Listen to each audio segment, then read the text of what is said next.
Hello.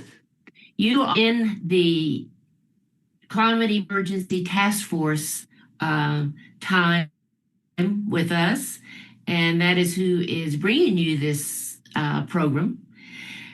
Sandy Schuster, who is head of the Climate Emergency Task Force, is here with us, but her voice is not. So she's asked me if I would welcome you on her behalf, and here's what she wants to make sure you know. That she's a member of Jefferson County League and the Climate Emergency Task Force of the League of Women Voters of Colorado. And they've been meeting monthly since 2018. The task force has members statewide. We encourage you to share information you learn at these meetings with your local communities and local league members to educate everyone about the environment. We also invite you to become members of the task force to stay informed on the latest information. Members on the mailing list get a personal invitation to events such as this. If you would like to get a personal invitation to the meetings, email Sandy at sandyschuster10@gmail.com. We'll put that in the chat. And I will add you to the membership roster and the mailing list.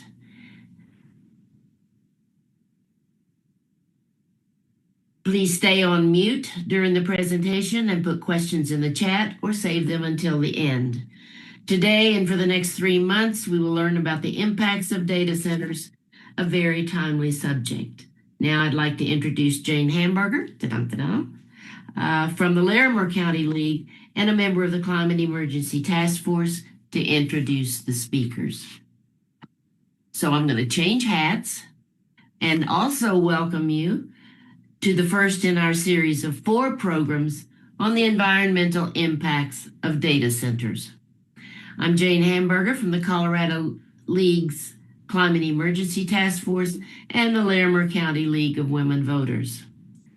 The League of Women Voters is a nonpartisan, nonprofit organization. That means we do not support political parties or candidates. It does not mean that we are not political. We have research positions on the use of natural resources, and that's where we're coming from today. Next slide, please. The League of Women Voters does 2 things with those positions. We educate and we advocate. We know that AI produced from data centers is here to stay in some form, but they need guardrails imposed. Currently, data center negotiations are inconsistently developed by local land use codes and permitting procedures, often with little to no transparency or community input. What the Colorado League is presenting is a science-based information about data centers' environmental impact so communities are educated about the guardrails to insist on in order to be knowledgeable advocates when they come knocking on your back door. We support that the makeup of the data center infrastructure must be community-led, and while we are in a period of moratoriums, we will be gathering information to shape our advocacy. Sessions 2 and 3, probably the next slide. Let's see what we got. Yeah. Sessions 2 and 3 will be about the data center's effect on our environment and our own health, along with some mitigating possibilities for you to know about. The 4th session will be mostly Colorado local case studies and the processes that are being developed at the municipal and county level. When is it transparent, and when is the community involved in the process, and when is it environmentally damaging examples that we have already heard about? What can we learn from these case studies, examples?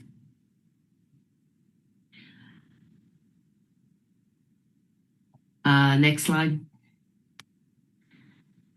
Today we'll talk about the current data center landscape and infrastructure in Colorado and how they have evolved in 2026, along with the environmental risks associated with them. We will also hear about some of the Colorado legislation, past and future, and some of the regulatory requirements and the potential environmental impacts that cause the Colorado League to support some of the provisions, but not all of them.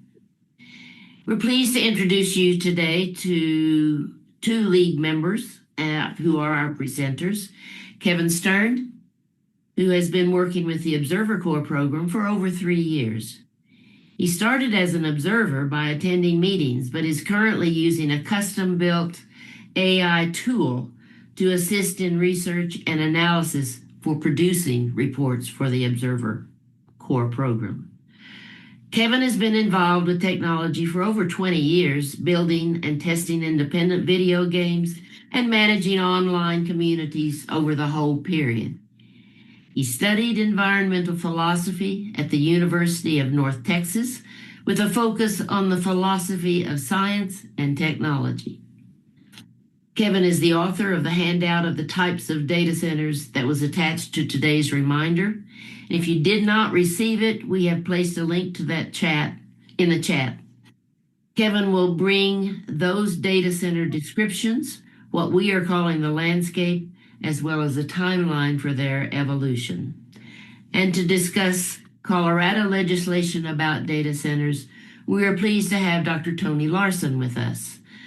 Tony has served as Executive Director of the Independent Higher Education of Colorado, a nonprofit organization that conducts the government relations work for Colorado colleges, Regis University, and the University of Denver for 35 years. In this position, she had the responsibility for public policy research, lobbying, and administration. She served in several capacities in the League of Women Voters. She served as board member and president of the Colorado League Board and served on the U.S. League's board also. She has worked on the League of Women Voters of the United States and Colorado Studies. Other volunteer activities included co-chair of the Higher Education Association of the Rockies and a founding member of the Colorado Association of Nonprofit Organizations, their Public Policy Committee. She's also been an affiliated faculty member at Regis University and an adjunct faculty member of the University of Denver. She served on boards and commissions, and they have appreciated and recognized her for her achievements. Dr. Larson received a BA from Colorado College, where she majored in English and minored in zoology. Her master's in nonprofit management is from Regis University, and she has a PhD in higher education with an emphasis on policy studies from the University of Denver. If you have questions or information from your own resources, please enter them in the chat, and we will take some time at the end to address them. And please keep your questions applicable to today's presentations. So now let's get to why we're here. Kevin, could you tell us about the data centers, please? Yes, thank you. Hello, everyone. I've got a lot of information here. I'll try to go through as broadly as possible so we can get through it. Right now, we've got about 57 to 86. We don't know exactly the number of data centers in Colorado. It's pretty recent that we started really paying much attention to them. The current demand for those data centers is somewhere around 150 megawatts, but again, this is just a rough estimate. According to trackers, both activist groups and business trackers, the proposed demand for new facilities that could be constructed in the state are somewhere between 1,200 to 2,400 additional megawatts, which is a substantial increase in power usage. And according to Xcel Energy, that number could reach up to 3,800 megawatts of demand by 2040. To help understand what this means, it takes about 11,000 gallons of water per megawatt to cool, essentially, these facilities. That's the on site cooling. Colorado uses 4.7 billion gallons of water a day currently. Each person uses about 110 gallons a day. Almost half of that is outdoor use. So if you're in an apartment or townhome or something, it's more like 50 gallons a day of usage. Now that's just direct on-site usage of water. The off-site usage of water can be much higher, averaging about 12 times higher than the on-site. And that's because all of this energy produced at power plants takes water as well. So if we see that full 3,800 megawatt increase demand by 2040, we're increasing Colorado's total water usage by about 500 million gallons a day. Let's go to the next slide. So what are these data centers? They've been around for decades. These are the industry definitions here. We've got the enterprise data centers, which are when a company has its own data center that it uses for its own internal usage. These are pretty hard to track. It could be just like an office building that has a data center inside somewhere. The example here I have is the NCAR, Wyoming facility. It represents a traditional data center that has a pretty high energy usage, but it's for climate modeling. It's pretty important activity. There really isn't any opposition to this kind of thing. The other kind is co-location. Then this is where a data center builder, they make a huge site. It's filled with servers that they sublease to customers. So it's really hard to know exactly what these are being used for because each customer is using it for its own internal private purposes, often themselves renting it out to clients. Managed services is a kind of a disappearing kind of data center, does sort of IT support, the kind of technical infrastructure that keeps networks and digital infrastructure running. And edge facilities are tiny. They just extend the range of a network, like the little tiny data centers inside of a cell tower that just do the computing to help provide cell service to an area.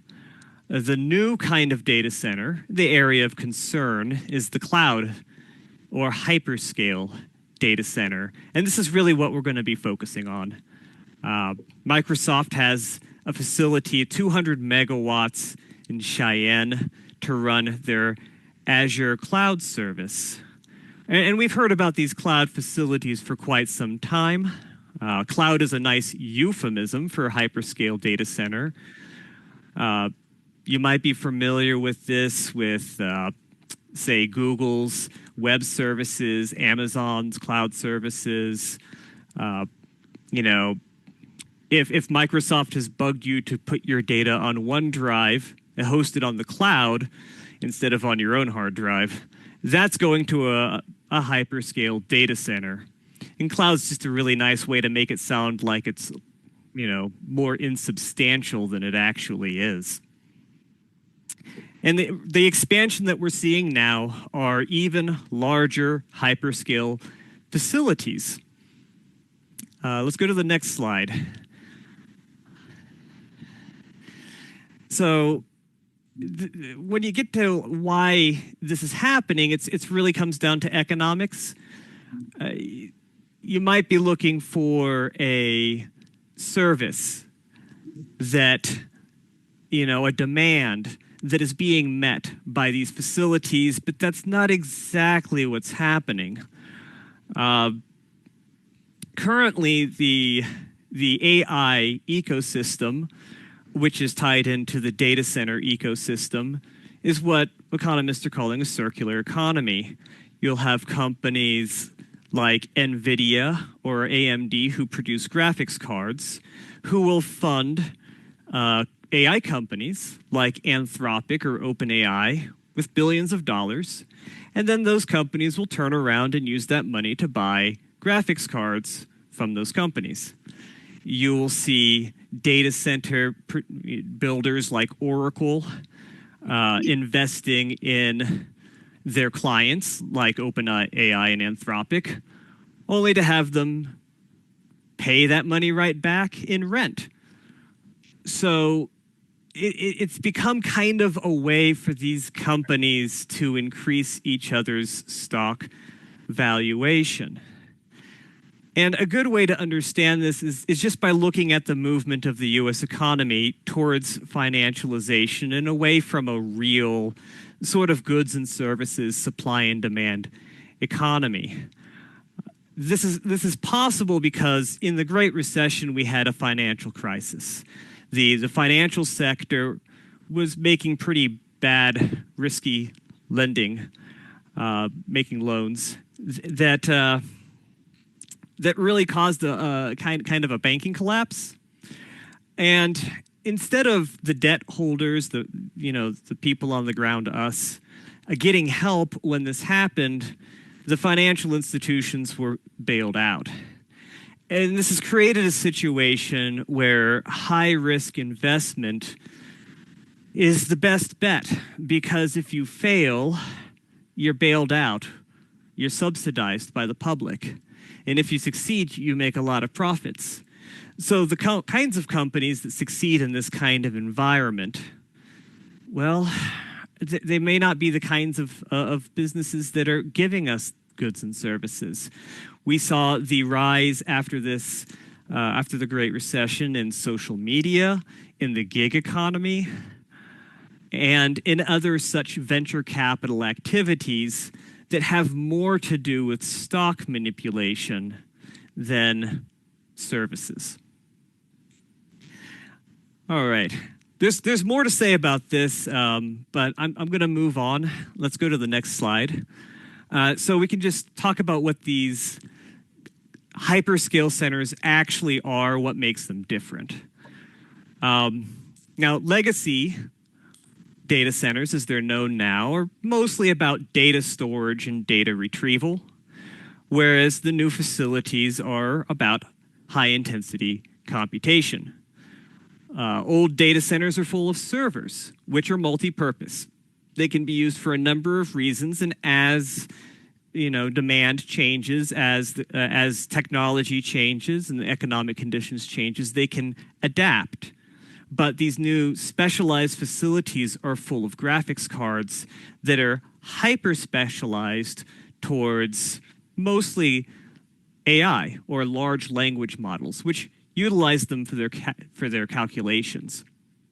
A side effect of using all of these graphics cards, these GPUs, is that the power density inside of these facilities has increased by about a factor of 10. So a server rack might have a 5 to 15 kilowatt power demand, whereas a GPU rack would have more like a 15 to 150 kilowatt or more as new technology comes out, power demand. And every environmental byproduct really stems from this increase in power density within the data center. Another difference is that the legacy data centers have a pretty low overall utilization of their, the computation. The load on their systems is low to moderate, whereas the computation-heavy data centers is pretty regularly supercharged. It's running at near maximum capacity all the time. And this is made worse by the fact that they experience very rapid and very dramatic power swings whenever a language model or something similar is running a calculation. It's diverting a lot of power into these systems, and then when it stops, that power is gone. Within milliseconds, this can swing wildly, which means you need a lot more power generation than the facility normally needs in order to keep this thing running. You're going to have to overproduce energy. You're also going to need battery backup systems that can handle this intense power fluctuation. Old data centers weren't like this. They might have busy days or busy hours, but the fluctuations were far, far slower. Another side effect of this power density is the heat generated. As you can see from these numbers, the BTUs, the measure of heat coming off of them, it's also gone up by about a factor of 10. They run very hot. And that means the technology needed to cool them has changed. Traditional data centers are generally air-cooled at the chip level. That means the heat being pulled away from the racks themselves is being done by blowing air, which is very inefficient. So we need to go to liquid coolants instead. Direct-to-chip closed-loop systems and full liquid immersion, if it's hot enough, is the only way to do this. Now, these closed-loop liquid systems and immersion systems are only taking heat off of the chips themselves and moving it away. They're not evacuating the heat out of the facility itself. That's a different system, and it's really important to note this because these data center builders, they're going to advertise a closed-loop system as though it means that they're not using any water or something, and that's just not true. Once the heat's away from the chip, you've got to get it out of the facility either through evaporative cooling or blowing it out with air. And each of these has costs and benefits associated with it, but of course the evaporative cooling uses massive, absolutely massive quantities of water. Okay, let's go on to the next slide. Okay, so here's some risks that I want to highlight, and these pertain again to the hyperscale facilities, not really these legacy facilities. The first is, of course, the massive increase in energy demand, which strains our grid, it increases our rates, and it also increases the water usage at power generation. The second risk here I really want to bring attention to, with evaporative cooling, evaporation is more efficient the more arid the location.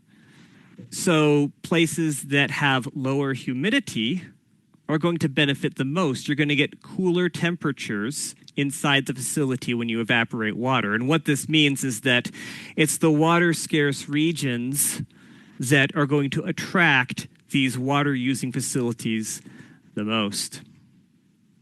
And of course, as the power demands increase, noise, pollution also increases, especially if you have on-site power generation, which you have to because of the power fluctuations. And recently I noticed, just when putting this together, that the EPA is deregulating these gas generators and saying, oh, this is no longer going to apply to laws relating to acid rain.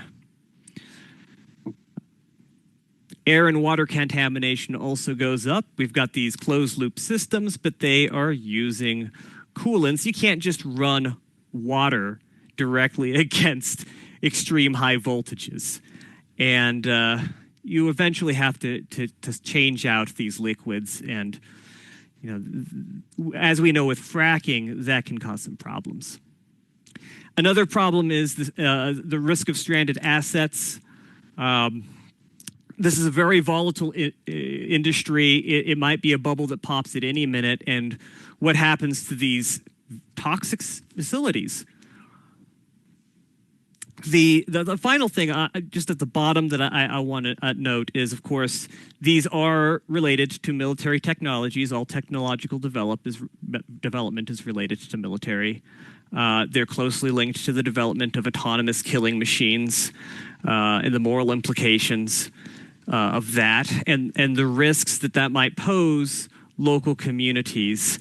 I have here at the end, high value target, which is how the military sees data centers. Pictured on the right here are the ruins of Sheriff's University's data center in Tehran. The U.S. has bombed all the data centers in Tehran to impede their research, and this is not new. If you live next to a data center, you're next to a prime military target, and that's something that we should consider as a community. And that risk is only going to go up in the future. And so that's just an overview of basically the ecosystem in which these data centers exist within. Let's go on to the last slide here. So do want to say the League does not oppose data centers per se. It's the negative effects of data centers that are concerning. They can be mitigated. Guardrails have to be put in place to ensure that mitigation. Continuing to pollute the land, water, air, and communities will not allow Colorado to reach its environmental goals, and not to mention the stated environmental goals of these tech companies, right? It is the time to stop adding polluting substances and practices. We do not need to repeat the mistakes of the past and once again have to clean up the problems generated by poor stewardship of the environment. All right. Thanks.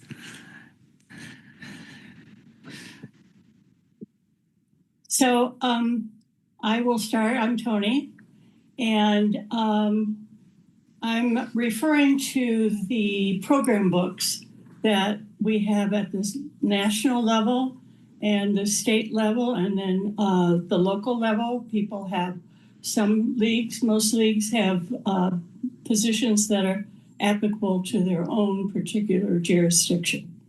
So we have strong positions in these areas: energy conservation, reliance on renewable resources, air, water, land pollution controls for a clean, healthy environment, considering the carrying capacity of the land and the decisions making that goes with that. Fair fiscal policy, and I'll get into that a little bit more as we go. Beneficiaries paying the cost of water, land, energy, development projects. Those are concerns, and we want the beneficiaries to directly pay for those things. Transparency, we definitely are into supporting transparency. Government transparency, that's sort of a always present position of the League of Women Voters.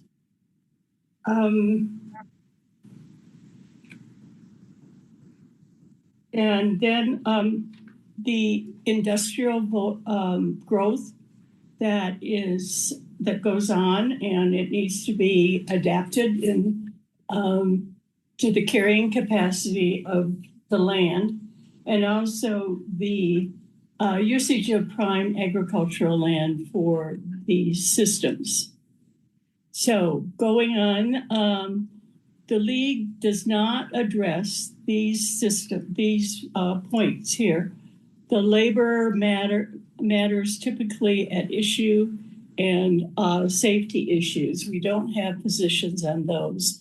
And we could study that and add to our position book, but we don't have them at the moment.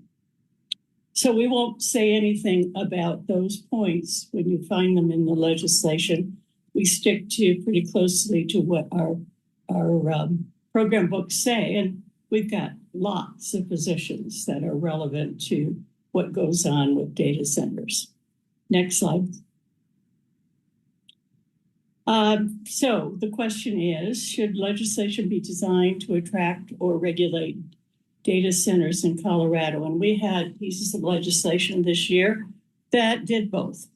So the two bills, and I'll use the short forms, 102 and 1130, address data center constructions. They were introduced during the legislative session, One aim to attract the data center development, the other aim to strictly regulate it. Both were postponed indefinitely at the end of the session. So PI means killed. It's something that if you're at the legislature, you hear a lot of conversation about. It is very, very, very likely that some bills will be introduced again this year. I believe that people are currently working on the wording for legislation to be introduced during the next session. Next. So we currently have very few requirements, as has been mentioned, and we're using the term guardrails a lot in the legislation and talking about data centers and what we need to do.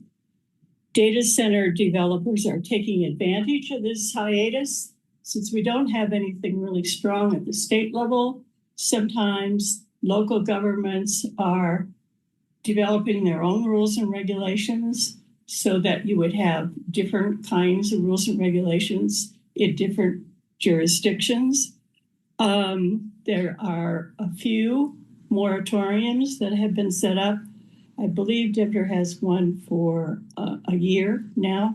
And so this is an opportunity for citizens to get in there and watch what's going on and seeing if indeed they meet the requirements that you and I would think should be in the legislation. And okay, I'll be back.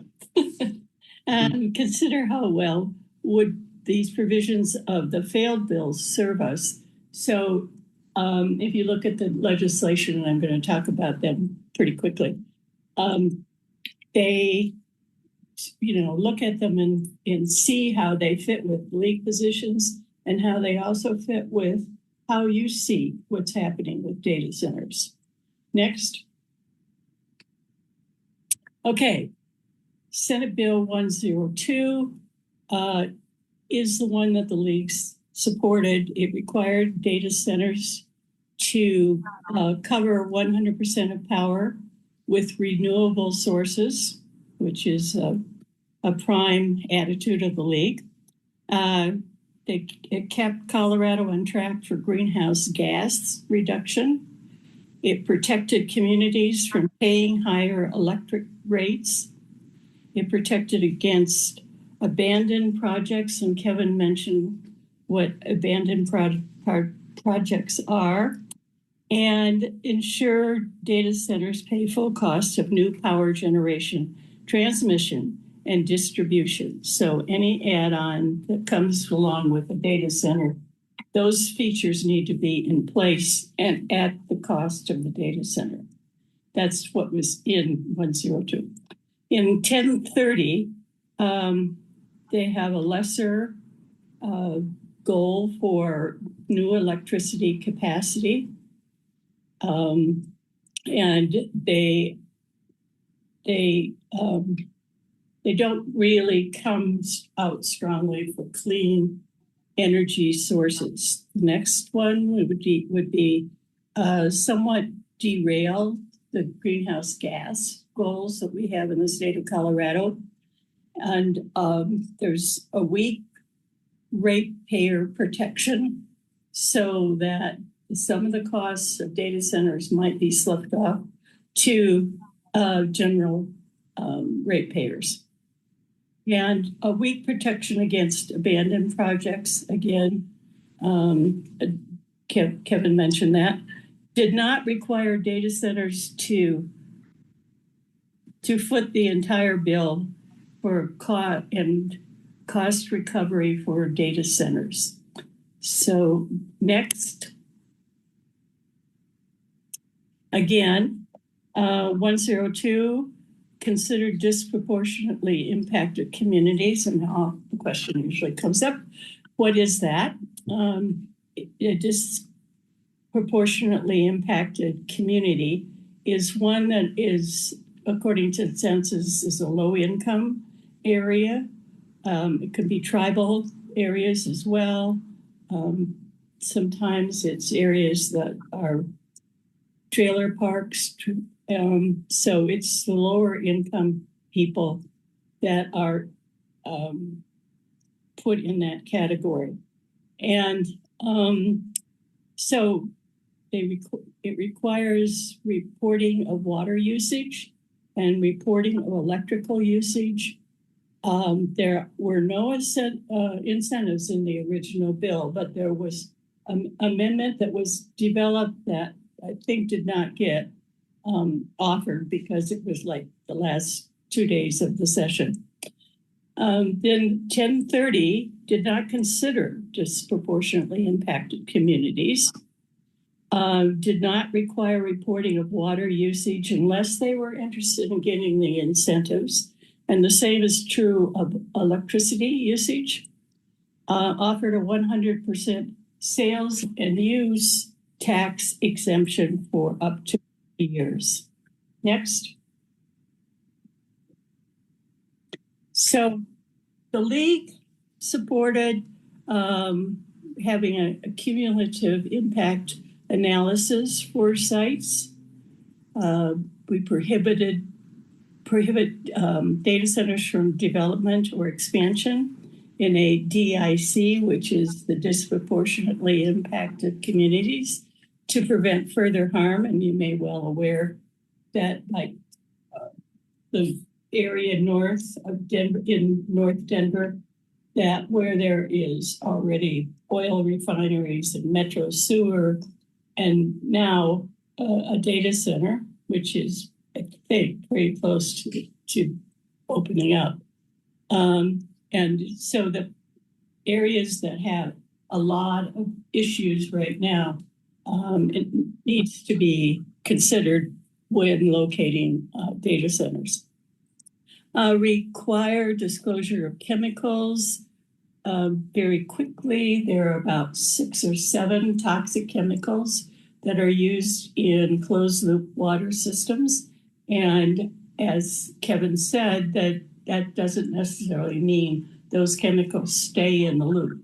They have to be, the pipes and things have to be maintained, and they also have to be drained from time to time. So those toxic chemicals can get out into the environment if they're not properly taken care of. So, and transparency, consider prohibiting non-disclosure agreements. That's something that the community would do with the data center. And we opposed 1030 outright because we were very, very concerned about the tax incentive that they had in the bill. And it was 100% no use of the sales and use tax. So they were not being assessed as sales and use tax for 20 years with the option of another 10-year extension. We looked at how much that would take away from the state budget and said, we can't afford to do that. We can't afford to give away, if you will, all that money because we've got a lot of things that we're not even able to pay for now. And so that was 1030. And then we did look at the environmental impacts, but we decided to go with 102. Next slide. And I think I will turn this back to Jane, and you can go from here, as the slide says. Where do we go? Thank you so much, Tony and Kevin, for setting the stage for where we go from here and what to look for and some of the stumbling blocks along the way. Very insightful. I've asked Julie Rogers and Sandy Bandahay if they would field the questions that are in the chat.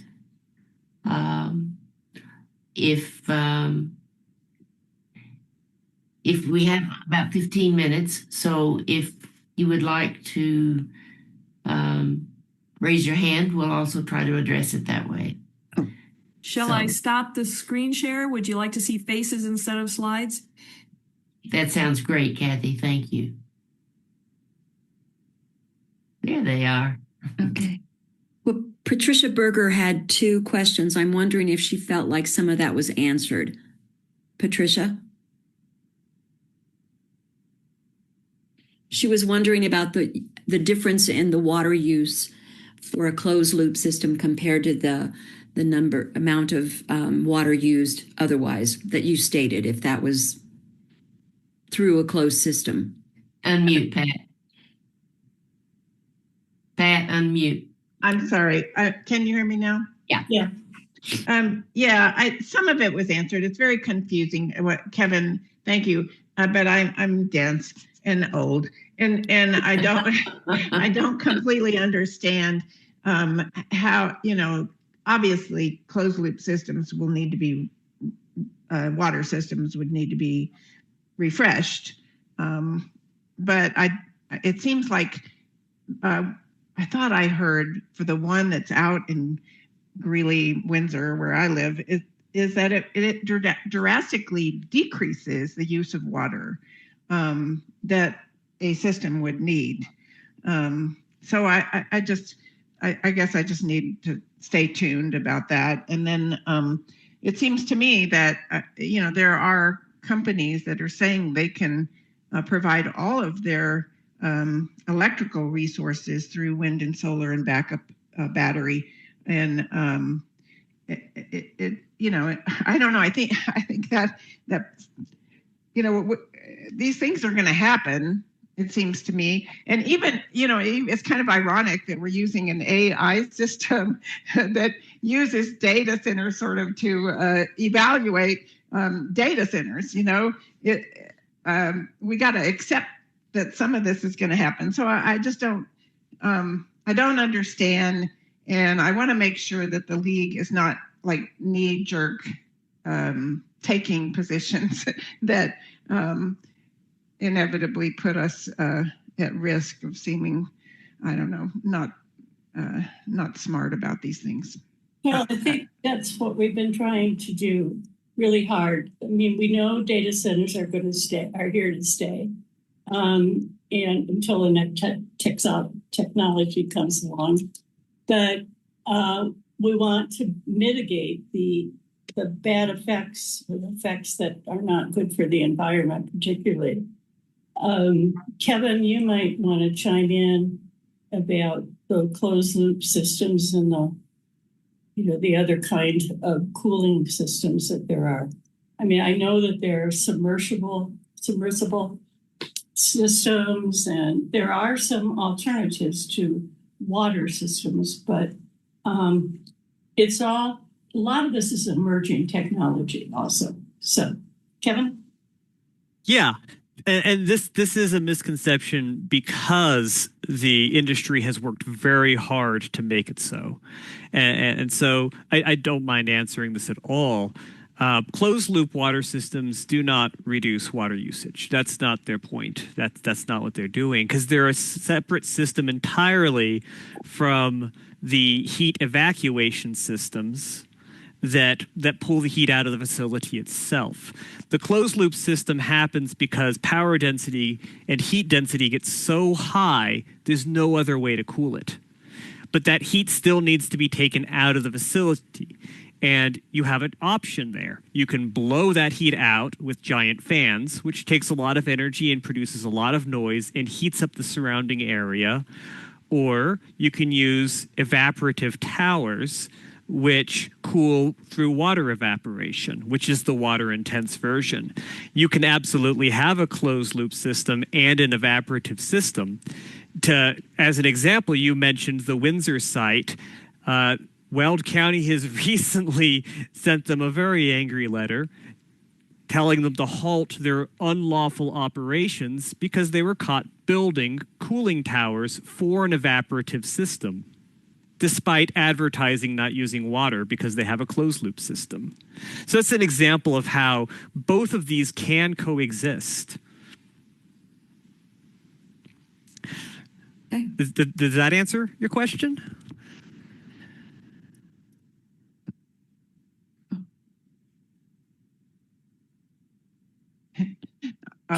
Yes, it'll do for now. I'll keep listening. Thank you so much. And the other aspect, I just wanted to chime in. Pat was asking about the facilities that say they can provide their own power. Even if it is, some of them do say they can provide it with the renewable sources. That's great, but there's an awful lot of them that do want to provide their own power, but with fossil fueled power production technologies. Most often, it's those reconfigured kind of jet engine turbine kinds of things that run most of the time on methane. So Pat, you're right, but what our legislative action committee is working on doing, like Tony was saying, is ensuring those guardrails are in place to push toward the renewable energy production rather than the fossil fuel fired stuff. So I just want to add that. I would also say that today is meant to be somewhat of a tease of what we will be going into more depth about, and certainly the resources that are used and the mitigating that's going on so that they can be used more efficiently. And something that the league will be looking at is we're not going to venture into things that our positions do not support, but we will be advocating for some things that we find out from this series of lectures. So. Okay. Nicole Burke also wanted to know if there will be talking points for citizens to use when they go to their city council or county commissioners meetings. And absolutely, that's our point, is educate the public. And Minna Hall also was asking about information, and it seems like the companies are going into executive sessions with cities and counties, and the next thing people know. You'd like to bring that because they made them before, but I don't know if they do. Okay. Yeah. Thanks for making them. Yeah, so they're in the bowls in the refrigerator. Hey, please mute if you're not speaking. That the communities suddenly have a data center before they can go and speak with anything. Those executive sessions are once again used to keep the public from knowing. So yes, we will be addressing that also. Are there any other questions that I missed? I think that's all that I saw, Sandy. Okay. Well, good. I hope we have piqued your interest, and that you will be back as we go more in depth. All of our programs are on the third Thursday of each month. They're monthly, not weekly. And there's third Thursday of each month, a Zoom at 4 o'clock. And they are already listed on the Colorado and local leagues websites that you can go ahead and register. Katie will circle back to you. Session 3 in October will be on the effects on your health and the complexity of oversight. And throughout all of these, we will be compiling those talking points that will be helpful for you. We'd like to have your input about what your questions are so that we can make sure that we address them and give you the tools that you need to advocate for what happens to you. Session 4 in November will be the case studies and the lessons learned and practical takeaways. I think you'll find good examples, bad examples, stunningly, blatantly examples of what you need to guard against. So each one will have a different focus, but it all comes together into one. And we are in a moratorium period for most of this. So it will give you something to think about as you rally your resources. Katie had a question. Yes, thank you. I did put a comment in the chat. Unbeknownst to me and most of my neighbors, the Douglas County Commissioners appear to have approved a data center in Parker, very close to where I and my neighbors live, and have approved the total tax relief that was mentioned earlier for this particular data center. And it apparently has been mostly constructed already by now.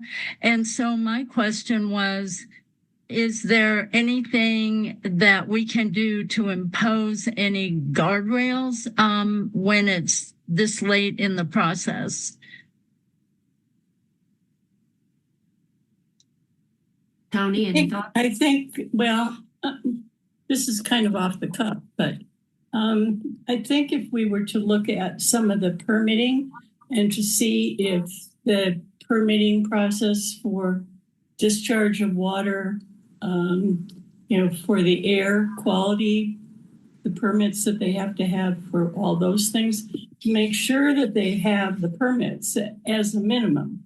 And many of those permitting processes are not strong enough for what we want, but at least it would be a start to get to sort of get some amount of control. And yeah, you're pretty far down the road and it's going to be difficult, but which is a lesson that we all should take, is that we all need to be really on top of our city councils and our county commissioners, because they're off doing all this approval process that we need to have input into. This is a citizens problem, and it's affecting all of us, and not just Colorado, but the world. And so, we need to get in there and make sure we know what they're doing and push back as much as we possibly can, and hope that we get a piece of legislation during the next session that will help us do that. I don't suppose it'll be retroactive. This facility's in Parker, in a very populated area. Yeah, no, it probably will not be retroactive. But the squeaky wheel, if you can continue to comment to your city and county, hopefully they'll also respect some of that for the future, if nothing else. Thank you. You hear a lot about pushback and the effects of citizens speaking up and saying and asking questions. Whether you can believe them or not is a problem. But go ahead and push back now with what your questions are and your wonders. And we are in a moratorium period right now. That doesn't mean we can rest. Yeah. We should be in there working with the committees that are working on the rules and regulations that they will adopt at the end of the moratorium or sometime during the moratorium. So we need to just get in there. Yeah, and as Randy is asking in chat, I mean, this moratorium period is not Colorado-wide. It's just in individual places, as certain elected officials have declared it to be. So made those decisions. So it's not a statewide thing. You have to know what's going on in your immediate area and take advantage of those moratoria that are around. And I would also strongly suggest that you make noise, Katie. Just ask those questions and make sure, kind of shame your local officials into lack of transparency in making those decisions. Ultimately your votes to keep them in office are going to be some of your leverage. But But I don't think you should just let it go. I think you should make your voice heard that you are very unhappy with those decisions that were made. Mhm. I was listening to a program yesterday on So You Have a Moratorium, What's Next? And they pointed out Nashville's ordinance that they have developed as a really good ordinance dealing with data centers. So if you're interested in what another place has put in place, that would be a good place to go. Nashville ordinance. And I can only echo what Kathy said. Go to a town meeting, a council meeting, and be on the record when you bring up the questions. You don't always have to go in with an answer, but one of the great things about the league is we can raise the questions and make the councilmen people think about what they're doing, but also get the audience thinking more about issues that they may not have thought about. And, and be on the record and let them squirm. They deserve to squirm because I think sorry, Kathy, Parker's been a pain in the ass lately with some of their stuff going on. Sorry, I know you don't all know me, but, I think, we have to, that's we can do it so graciously. We really can. And it's marvelous. Yeah, the league already, as Tony pointed out, already has positions that would allow your spokesperson and yourself to question these as the league, and that brings an entirely additional impact to the message and the questions. And there's value in having them know you are watching. Yeah. They are being watched and held to account. So, okay. Okay. Anybody else? Excuse me, Jane. I had put a comment in the chat that I don't think anybody has seen. I received a message day before yesterday that yesterday was the last day to comment on a rule change that the EPA is proposing to not make public air applications from minor sources and not requiring a period of public comment. And yesterday was the last day to tell them that they're a bunch of... Anyway, yeah, it's too late to comment on that proposed rule change, but we do need to make ourselves aware of the fact that the EPA is intending to make it easier for data centers to be snuck in the back door because the public will not be informed that an air permit has been filed for a minor source. Sorry. So that in 102, when we were commenting on it, that was one of the points we made, that they were using, at the point of signing the bill, if that were to happen, that would be when the state regulations would go into effect. And we were arguing that, no, we need to do it, back it up to December 2025 at least, so that we catch the better rules and regulations that are in place sort of now. And that's a really important point because EPA is pulling back in a lot of ways. And we need to have a strong date in Colorado for the implementation of these rules and regs. Will those bills be coming back again when they are back in session? They won't be exactly the same, I would imagine. There was pushback from labor and Xcel Energy and a couple of other entities, groups that they were trying to get some changes, and some of those didn't happen. So I am certain, almost 100% certain that they are working on that right now.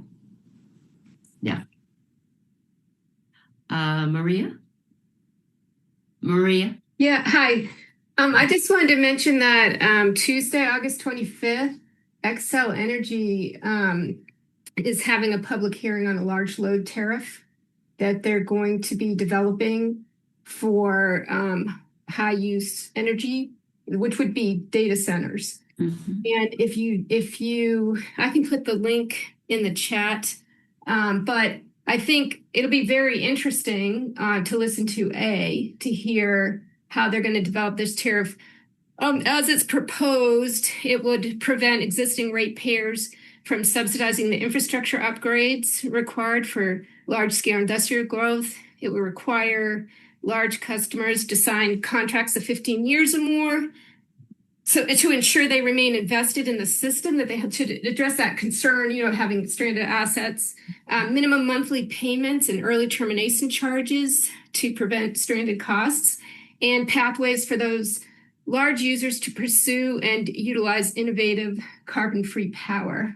Of course, not everybody has Xcel Energy as a utility provider, but if this passes and it has some good things in it, perhaps some of our smaller utilities might adopt it. And I don't think League of Women Voters is an intervener, but other groups such as ARP and the community advocacy groups are interveners, and you may be able to make public comment. I'll put the link in the chat. Okay, thank you. Kathy Wilson? I would also encourage people in their local communities, if you have news media, whether it's a hard copy paper or a digital paper, and you can write in comments, to do so, to let more of the people in your community, along with your electeds, know how you feel about this and the questions that you have, to try to spread your inquiries a little bit farther.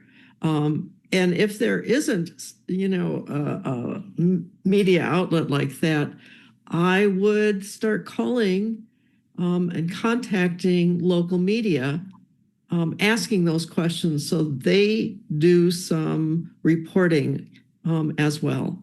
So use your voice as well as you can.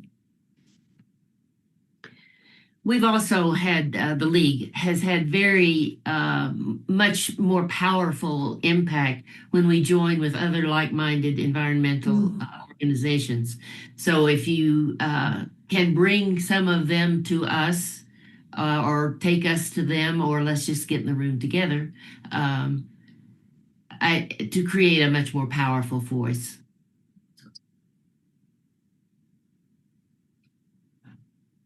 All right. We have lots of people to thank today, you all especially, for coming and bringing your questions and your interest and the power of your voice. Special thanks to Kathy Marr for her technology, and certainly to Tony and to Kevin for enlightening us, piquing our interest for what there's a lot more to come, lots more. So this has been recorded and it will be out soon, along with the chat.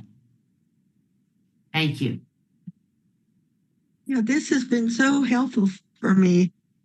And I had not thought about, we already have data centers that are less threatening from the AI. I just never thought about that. And so it's been since the 1940s that they've been around. I heard that in the NAACP presentation yesterday. It was excellent. That was excellent. So they can do good things. Kevin's work is an example of that. Yes. Yeah. Yeah. Yeah. Well. Hey. Okay. See you all in a month. Yeah. Yeah. Yeah. Okay.